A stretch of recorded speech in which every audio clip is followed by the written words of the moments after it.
નમસ્કાર વિદ્યાર્થી મિત્રો,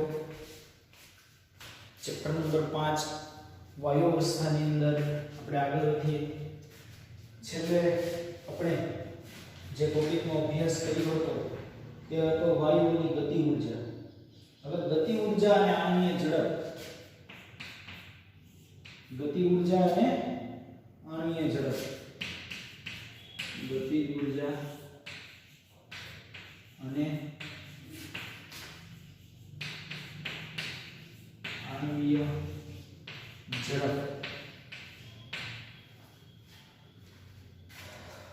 વાયુની ગતિ ઊર્જા અને આણીય ઝડપની અંદર આપણને ખબર છે કે ભાઈ વાયુઓ જે છે એમના ઘટકો વચ્ચે આકર્ષણ બળ જે છે તે ઓછું હોય છે અને આના કારણે વાયુઓ છે એ અસ્તવ્યસ્ત ગતિ કરતા હોય છે. અહીંયા ગતિ અને આણીય દળ બંને સાથે શબ્દ લઈને આપણે વાત કરીએ તો વાયુઓ જે છે આપણે જાણીએ છીએ કે વાયુઓ અણુઓ સતત ગતિમાં રહેલા હોય છે.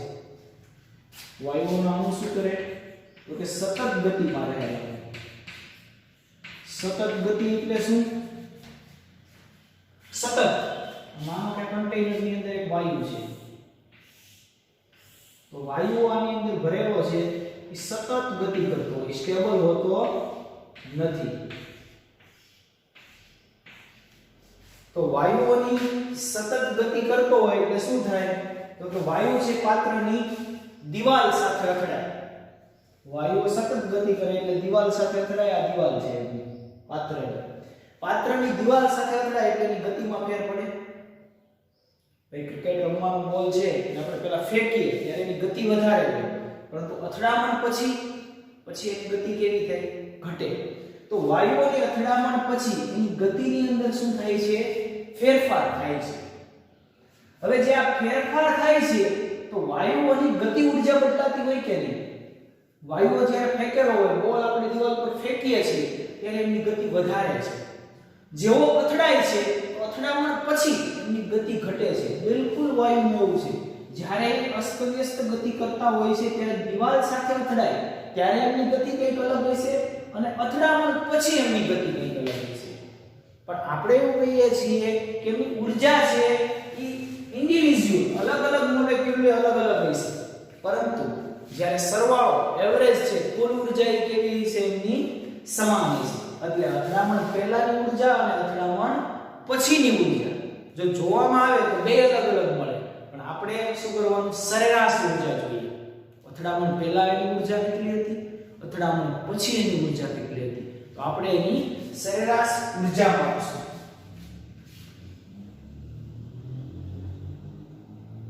આ ઊર્જાની પૂર્ણ વહેંચણી થાય આવી વાયુઓની બધી અણુઓની કોઈ સમયે ઝડપ અને ઊર્જા સરખા હોતા નથી. કોઈ એક સમયે એમની ઊર્જા અને ઝડપ સરખા ના હોય. કોઈ એક સમયે એમની ઊર્જા અને ઝડપ છે એ સરખા ના હોય. કોઈ એક સમયે હું એમ કહું કે હવે આ પાત્રની અંદર જે વાયુ ભરેલો છે એની ઊર્જા અને ઝડપ કેટલી છે, તો કોઈ ગતિ કરતા હોય છે ત્યારે એમની ઊર્જા અલગ હોય છે, અથડાણા છે ત્યારે ઊર્જા અલગ હોય છે, ફરી પાછો અથડામણ પછી એમની ઊર્જા અલગ હોય છે. તો કોઈ એક સમયે એમની ઊર્જા સમાન હોતી નથી, અલગ હોય છે ઊર્જા, અલગ ઝડપ હોય છે. તો આપણે શું કરવું પડે કે એની સરેરાશ માપ કાઢવું પડે. તો હવે એની ઝડપ હશે કેટલી એ જો મારે જોઈતું હોય તો શું કરવું પડે? એનું સરેરાશ મૂલ્યની ગણતરી કરવી પડે.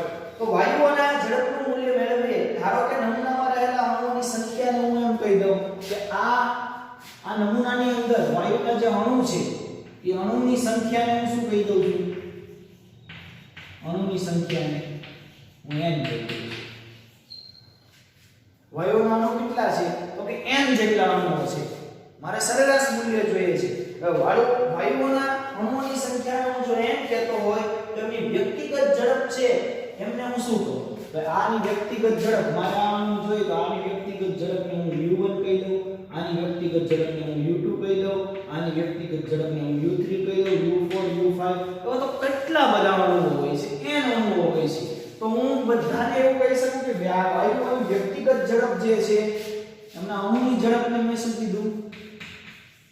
અણુની સંખ્યા, જેનું શેના વડે બતાવું છું? n. વ્યક્તિગત ઝડપને શું કહું છું?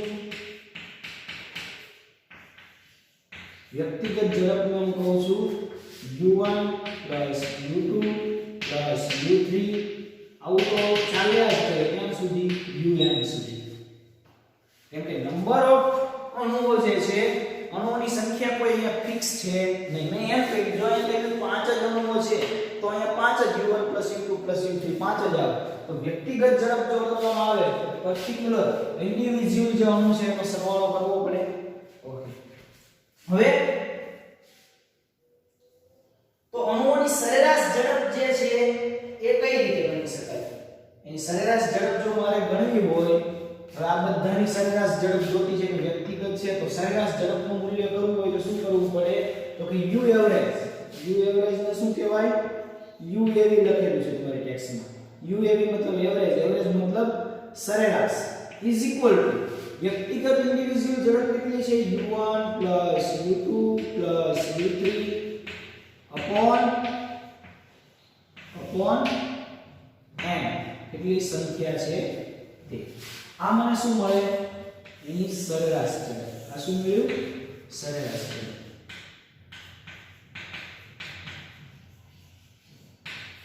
સરેરાશ ઝડપ.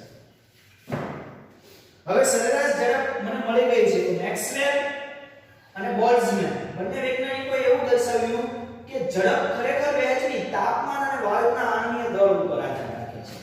ઝડપ જે છે મેક્સવેલ નામના વૈજ્ઞાનિકે અને બોલ્ટ્ઝમેન નામના વૈજ્ઞાનિકે બંને એવું વિચાર્યું કે ભાઈ આ જે તમે વાત કરો છો કે u1 u2 આની ઇન્ડિવિડ્યુઅલ વહેંચણી જે કરો છો પણ આ ખરેખર આનો આધાર કેવો છે?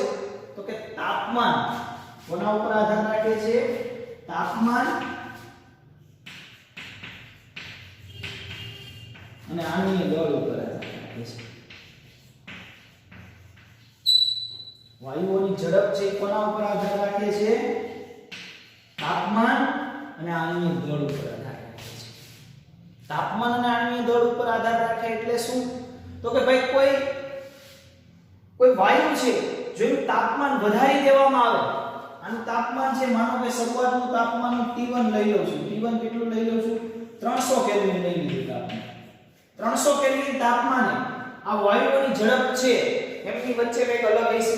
ફરી તાપમાન વધારી અને હું T2 તાપમાન કરું છું. એ કેટલું કરું છું? 400 કેલ્વિન કરું છું. તો 400 કેલ્વિન તાપમાન છે T1 કરતા T2 તાપમાન છે કેવું છે? ઊંચું છે. તો શું થશે? કે તાપમાન વધ્યું એટલે અણુઓ છે એના ઘટકોનો વધારે દૂર દૂર થશે, વધારે ગતિમાં આવશે, એકબીજાથી ફાસ્ટ આમાં એની ઝડપ એટલી બધી વધી જશે કે અથડામણ વધી જશે, બધું વધી જશે. ક્યારે? તાપમાન વધારવામાં આવશે ત્યારે. હજી આનાથી T3 તાપમાન કરવામાં આવે તો એનાથી પણ એની ઝડપ કેવી થશે? વધશે.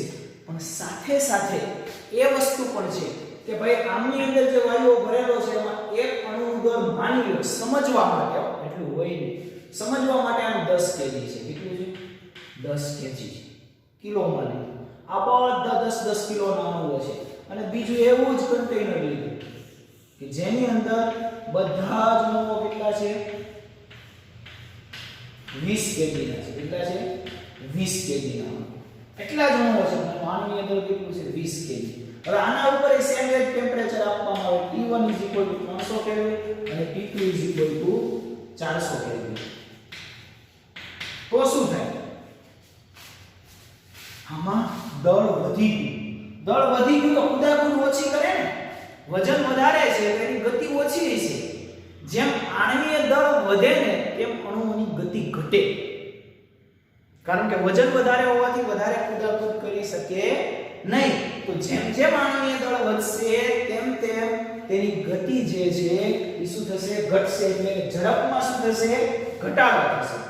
તો અહીં T1 કરતા T2 વધારે હશે પરંતુ આણ્વીય દળ આના કરતા તો આ વધારે ઝડપ ધરાવતા હશે કેમ કે આનું આણ્વીય દળ 10 kg છે, આનું 20 kg છે. તો એના માટે થઈ અને મેક્સવેલે શું કર્યું છે ભાઈ? મેક્સવેલ અને બોલ્ટ્ઝમેને ગ્રાફ ઉપજાવ્યો જેમાં એમણે તે જુદા જુદા તાપમાન લીધા. મેક્સવેલે એક ગ્રાફ ઉપજાવ્યો. એક ગ્રાફની અંદર જુદા જુદા બે તાપમાન લીધા.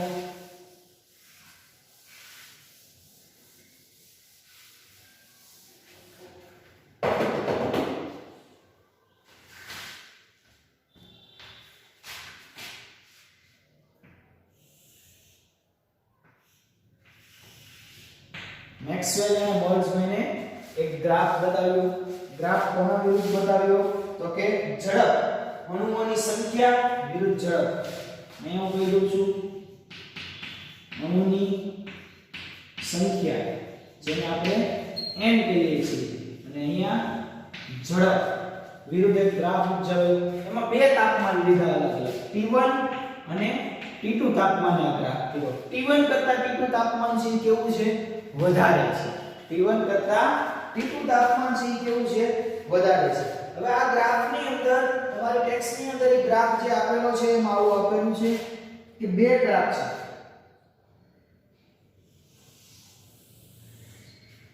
એક આવો છે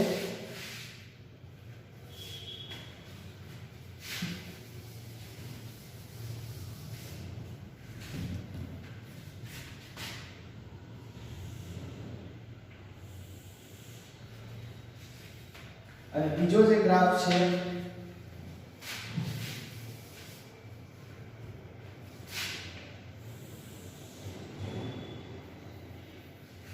બીજો જે ગ્રાફ લીધેલો છે તે કંઈક આવો છે.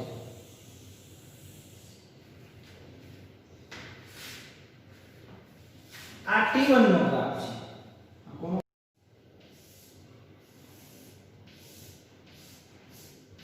એ જે ડાર્ક લાઈન કરેલી છે કોનો ગ્રાફ છે? T2 નો ગ્રાફ. આ ગ્રાફની સમજદારી હોય એટલે આપણે આખી થિયરી સમજી શકીએ. એક T1 અને એક T2 નો ગ્રાફ. આ તાપમાન T1 છે ને આ તાપમાન T2 છે. આને હું T2 કહી દઉં. આ T2 અને આ T1.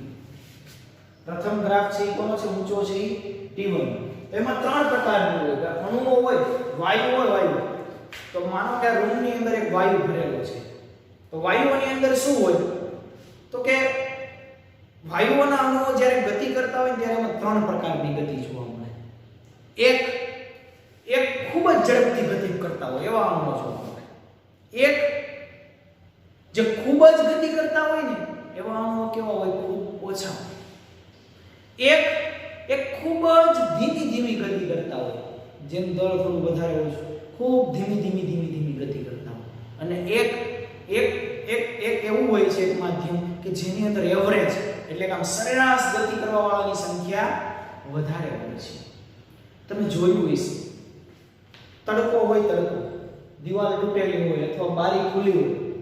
આ તડકો આમ પેલી બાજુથી આવે છે સૂર્યપ્રકાશ અને બારી ખુલ્લી છે, એમાંથી પ્રકાશ અંદર આવે છે. આ રૂમની અંદર જો રજકણ ધૂળ ઉડશે તો શું થશે? તો કે બારીના પ્રકાશની અંદર આપણને દેખાશે કે એમાં ધૂળ ઉડે છે, કે સૂર્યપ્રકાશ છે ત્યાં દેખાશે. એ ધૂળ ઉડતી હશે ને બરોબર જે સૂર્યપ્રકાશ આવે છે ને જે વેગમાંથી એમાં તમે જોઈશો ને તો એમાં તમને ત્રણ પ્રકારની ગતિ જોવા મળશે. ધૂળના જે રજકણો છે ને એ ખૂબ જ ઝડપથી ગતિ કરતા હશે. એક ખૂબ ધીમી આમ ક્યાંક તમને દેખાશે. અને એક એવરેજ જે જનરલ તમને દેખાશે કે વાયુઓના અણુઓ ગતિ કરે છે. તો ત્રણ પ્રકારની ગતિ છે. કેટલા પ્રકારની? ત્રણ પ્રકારની. જે સૌથી વધારે ગતિ કરે ને એવા અણુઓ સાવ ઓછા હોય. સૌથી ઓછી કરે ને એવા ઓછા હોય. પણ એવરેજ છે કેવા હોય? વધારે હોય. તો અહીંયા T1 તાપમાને તમે જ્યારે T1 તાપમાન આપો છો ત્યારે મેક્સિમમ તાપમાન તમને અહીંયા જે મળે છે આ મેક્સિમમ ઝડપ કહીએ છીએ. આને શું કહીએ છીએ? મહત્તમ ઝડપ, RMS. શું કહીએ છીએ એને? મહત્તમ સંભવ્ય ઝડપ કહીએ છીએ, RMS. મેક્સિમમ R મેક્સિમમ અહીંયા છે. R મેક્સિમમ છે. પછી એમાંથી ખૂબ જ ઓછી સૌથી વધુ ઝડપ ધરાવતાને આપણે R મેક્સિમમ કહી દીધા.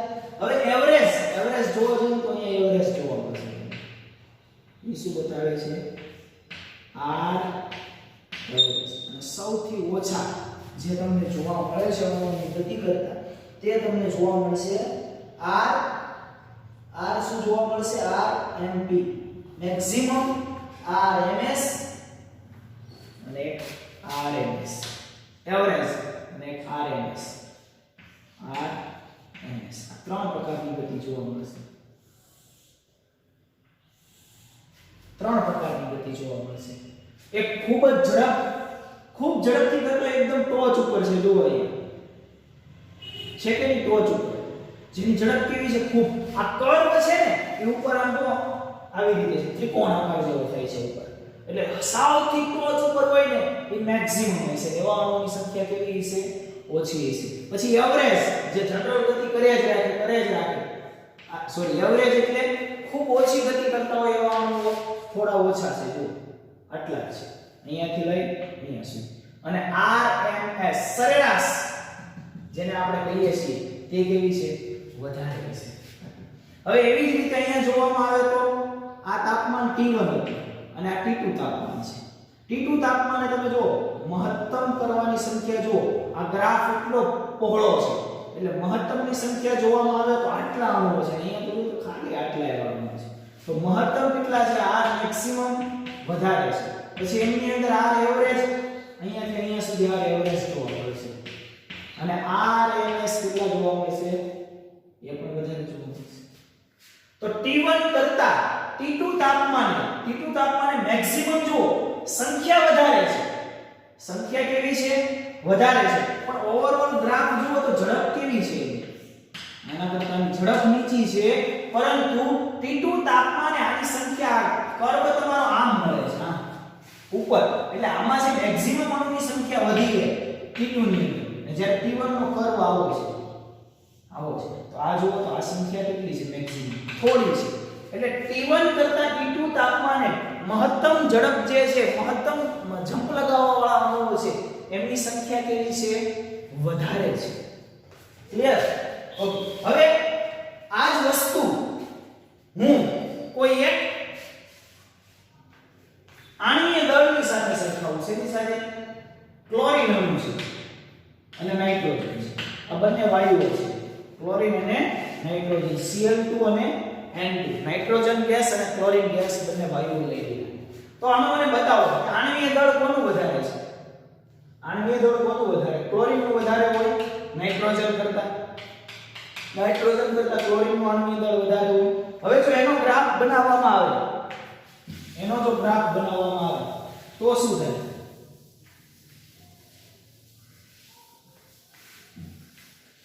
એનો જો ગ્રાફ બનાવવામાં આવે તો આવું થાય, Cl2 અને N2 આણ્વીય દળ વધે તેમ તેની જમ્પ લગાવવાની ક્ષમતા ઘટે. ભાઈ કોઈ 50 કિલોનો વ્યક્તિ છે તો એ વધારે કૂદાકૂદ કરે, એની જગ્યાએ 150 કિલોનો 150 કિલોનો વ્યક્તિ હોય તો, ભાઈ ખાલી 50 કેજીનો વ્યક્તિ છે અને 110 કેજીનો વ્યક્તિ છે, અને હું બંનેને એક રૂમમાં કૂદાકૂદ કરવાનું કહું તો કોણ વધારે કૂદાકૂદ કરશે, 50 કિલો વાળો. ચાલો 110 કિલો વાળો તો બે જમ્પ લગાવી, એટલો બધો જમ્પ પણ નહીં લગાવી શકે, બિલકુલ એવું છે. આ નાઇટ્રોજન કેવો છે, આણ્વીય દળ ઓછું છે, આણ્વીય દળ ઓછું છે, આનું કેવું છે, આણ્વીય દળ વધારે છે. આનું 71 જેટલું થાય, Cl2 છે, અને આનું કેટલું થાય, 28 જેટલું, 29 જેટલું. તો 28 જેટલું છે આણ્વીય દળ, અને આનું કેટલું છે, 71 જેટલું છે. તો બતાવો, જેમ આણ્વીય દળ વધે એમ ગ્રાફ નીચે આવશે, તો આ કોનો થશે ગ્રાફ, Cl2, અને એનાથી ઊંચો મેક્સિમમ આવો થશે, આ કોણ થશે, N2. N2 ની અંદર સંખ્યા જે છે અણુઓની વધારે હશે, મહત્તમ મેક્સિમમ સંખ્યા જે મહત્તમ ઝડપ છે નાઇટ્રોજન ની અંદર વધારે જોવા મળશે, જ્યારે ક્લોરીન ની અંદર કેવી જોવા મળશે, ઓછી જોવા મળશે. આ આપણને દરેક ટૂંકમાં જેમ આણ્વીય દળ વધે તેમ તેની ગતિ ઊર્જા છે, અણુની ઝડપ છે એ શું થાય, ઘટે. મહત્તમ ઝડપ ઘટે, મહત્તમ ઝડપમાં શું થાય, ઘટાડો થાય. તો ગતિ ઊર્જા માટે આપણે સૂત્ર મેળવીએ તો ગતિ ઊર્જા કઈ રીતની હોય, ગતિ ઊર્જાને કેમ ગણી શકાય, તો તમે સૂત્ર ભણીને આવ્યો 1/2mv². અહીંયા આપણે ઝડપને u કીધું છે એટલે u લઈએ છીએ, આપણે શું કીધું છે, u કીધું છે ગતિ ઊર્જા. ગતિ ઊર્જા કેવી હોય, 1/2 mv². આ થઈ ગઈ એની ગતિ ઊર્જા મેળવવી હોય તો એના માટે. પણ આપણને એ પણ ખબર છે, સાથે સાથે એ વસ્તુ પણ આપણે જાણીએ છીએ કે વાયુઓ છે એની ગતિ માપવી હોય તો વાયુ છે સ્ટ્રેટ લાઈનમાં ગતિ કરતા હોવા જોઈએ. વાયુઓમાં ઘણા બધા ભરેલા છે, આમાં વાયુઓ ઘણા બધા ભરેલા, અણુઓ ઘણા બધા છે. આની ગતિ મારે માપવી હોય તો સ્ટ્રેટ લાઈનમાં જે ગતિ કરે છે, સીધી રેખામાં જે ગતિ કરે છે એના ઉપરથી હું ગણી શકું. એટલા માટે થઈ અને આપણે એક થોડું આગળ વિચારીએ કે વાયુઓના કણ માટે સીધી લીટીમાં ગતિ કરવા માટે આપણે બધા જ અણુઓની ઝડપનો શું કરશું? સરેરાશ વર્ગ કરશું. એટલે u જે હતો એનો શું કરશું? વર્ગ. આ સીધી લીટીમાં ગતિ કરે છે માટે આપણે ઉપર પ્લેટો કરીએ છીએ. આવો તો હવે એનો સરેરાશ વર્ગ કરવામાં આવે તો શું થાય? તો કે સરેરાશ વર્ગ કરવામાં આવે તો u2 square is equal to u1 એનો સ્ક્વેર પ્લસ u2 એનો સ્ક્વેર પ્લસ u3 એનો સ્ક્વેર અપ ટુ un એનો સ્ક્વેર. આવું કરી શકીએ અપોન n. આ સરેરાશ વર્ગ ઝડપ છે. કઈ છે? સરેરાશ વર્ગ ઝડપ છે. હવે મારે શું જોઈએ છે? એવરેજ જોઈએ છે. તો એવરેજ જોતી હોય તો શું કરવું પડે? URMS. કઈ રીતે કરી શકાય? તો અંડર રૂટ જે આપણે u જે ઝડપ કીધો છે એનો શું કરશું? વર્ગ કરશું. હવે આપણે એ પણ જાણીએ છીએ કે વાયુઓના અણુ છે, વાયુઓના અણુ તો મેક્સિમમ જમ્પ લગાવવા વાળાની સંખ્યા કેવી હતી? ઓછી હતી. તો આપણે ત્રણ પ્રકારના ભણ્યા હતા. કેટલા પ્રકારના? ત્રણ પ્રકારના અણુઓની વાત કરી હતી. એક URMS, એક UMP મેક્સિમમ ઝડપ લગાવતા હોય તેવા, એક U એવરેજ અને URMS. આના માટે આનો ગુણોત્તર લેવામાં આવે તો આની સંખ્યા 1 આની 1.28 સોરી આની 1.12 અને આની 1.22.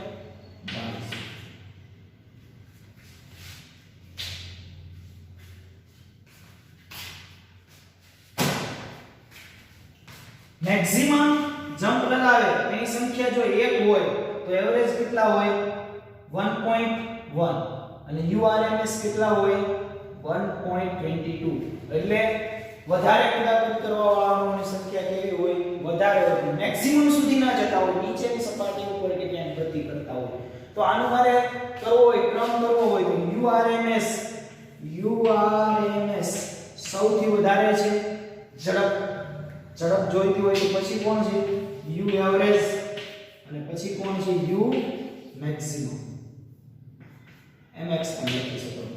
U મેક્સિમમ સૂત્ર ઉપજી ગયું. આના ઉપરથી આપણે ક્રમ કહી શકીએ છીએ. URMS મતલબ ધીમી ગતિ કરતા અણુઓની સંખ્યા વધારે છે, U એવરેજ એટલે મધ્યમ કૂદતા અણુઓની સંખ્યા ઓછી છે અને સૌથી વધારે મેક્સિમમ એની સંખ્યા તો કેવી છે? સાવ ઓછી છે. આની સંખ્યા કેવી છે? ઓછી. સંખ્યા ઓછી છે, ઝડપ કોની વધારે છે? મેક્સિમમ. RMS. ઝડપ અને સંખ્યા બંને અલગ અલગ છે. ઝડપ અને સંખ્યા બંને કેવા છે? અલગ અલગ છે. તો આપણે અહીંયા વાત કરી છે કે મેક્સિમમ જમ્પ લગાવવા વાળા જે અણુઓ છે, કૂદકો કરવા વાળા, એની ઝડપ છે વધારે છે પણ એની સંખ્યા કેવી છે? ઓછી છે. એવરેજ જે છે એવરેજ એની સંખ્યા એટલે બધો ઊંચે સુધી નથી જતા, એ અહીંયા ક્યાં હોય છે. આ મેક્સિમમ હોય તો આ ક્યાં હોય? એવરેજ અહીંયા. અને એનાથી પણ ઓછા કોણ હોય? સરેરાશ. જે ઘણી બધી સંખ્યામાં જોવા મળે છે એનાથી પણ સંખ્યા, આની સંખ્યા આના કરતા ઓછી હોય પણ આની સંખ્યા કેટલી હોય? સરેરાશની વધારે હોય કે એની સંખ્યા વધારે કીધી, એનાથી ઓછી આની, એનાથી ઓછી આની. સંખ્યાની વાત કરવામાં આવે તો આવું થાય.